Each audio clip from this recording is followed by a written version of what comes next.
Mastering modal verbs, the power helpers in English.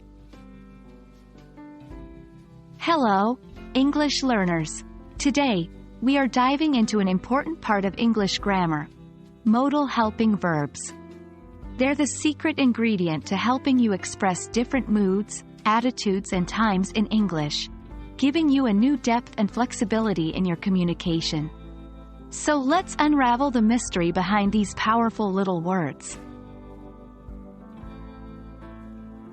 Let's start by understanding what modal verbs are. Modal verbs, or modal helping verbs, are a type of auxiliary verb. They're special because they do not work alone. They're always paired with another verb to change or clarify its meaning.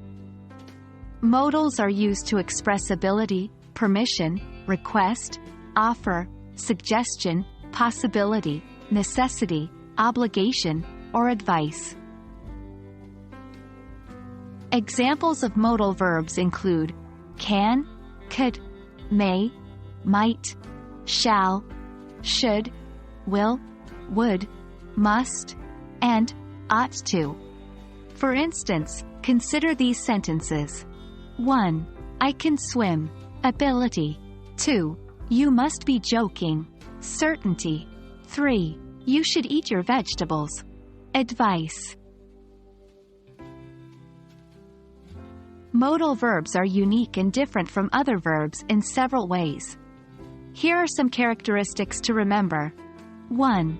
Modal verbs do not take s in the third person. For example, we say, he can swim, and not, he can swim. 2.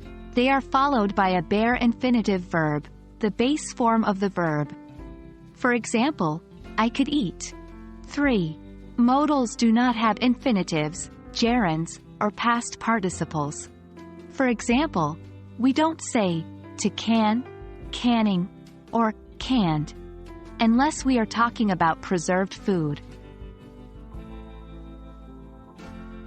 Understanding the concept of modal verbs is important, but practicing their use is even more crucial. Each modal verb has more than one meaning, and they are often used to express different degrees of certainty, possibility, and necessity. For instance, 1. I may go to the party. Possibility. 2. You must do your homework. Necessity. 3. He should arrive by 10 a.m. Certainty. Remember, context plays a crucial role in determining the meaning of modal verbs. And that's it. You've now taken a big step towards mastering modal helping verbs in English. Practice these concepts and try to use them in your daily conversations. They're sure to add a new depth to your English communication skills.